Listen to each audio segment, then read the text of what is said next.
میں سادہ لوح نہیں بلکہ لالچی ہوں، لہٰذا کوئی بھی ڈبل شاہ میرے پیسے دگنے کرنے کا جھانسا دے سکتا ہے۔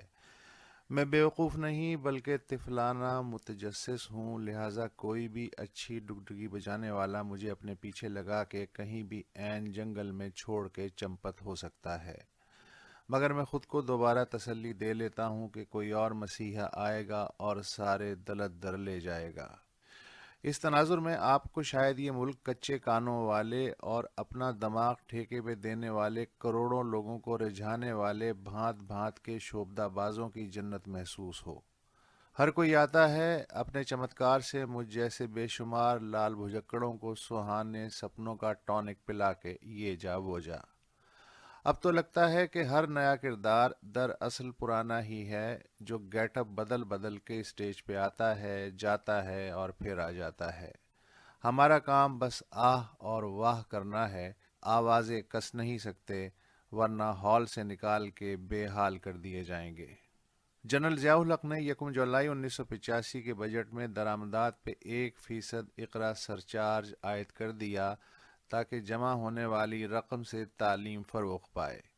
ضیاء صاحب چلے گئے مگر اقرا سرچارج جون 1994 تک رہا۔ 65 ارب روپے جمع ہوئے، کہاں گئے، تعلیم پہ لگے تو کب اور کیسے لگے، نہ کوئی بتاتا ہے نہ چھان بین کرتا ہے۔ میاں نواز شریف نے مئی 1998 میں ایٹمی دھماکے کے عوض عام شہریوں کے غیر ملکی کرنسی اکاؤنٹ منجمد کر دیے۔ قرض اتارو ملک سنوارو اسکیم کے تحت عوامی عطیات، قرض حسنہ اور ٹرم ڈپازٹ کی شکل میں 998 ملین روپے جمع ہوئے۔ اس میں سے صرف 170 ملین روپے قرض اتارنے کے لیے استعمال ہوئے۔ آج پاکستان 1998 کے مقابلے میں 3 گنا زیادہ مقروض ہے اور سود ادا کرنے کے لیے بھی قرض لینا پڑ رہا ہے۔ دیا میر بھاشا ڈیم کے تعمیراتی کام کا پرویز مشرف سے نواز شریف تک ہر حکمران افتتاح کر چکا۔ 2018-19 کے وفاقی بجٹ میں بھاشا ڈیم کی تعمیر کے لیے 1 خرب روپیہ مختص کیا گیا۔ اس کے باوجود وقت کے چیف جسٹس ثاقب نثار نے ڈیم کی تعمیر میں تاخیر کا از خود نوٹس لیتے ہوئے گزشتہ برس 6 جولائی کو سپریم کورٹ کا ڈیم فنڈ قائم کر دیا۔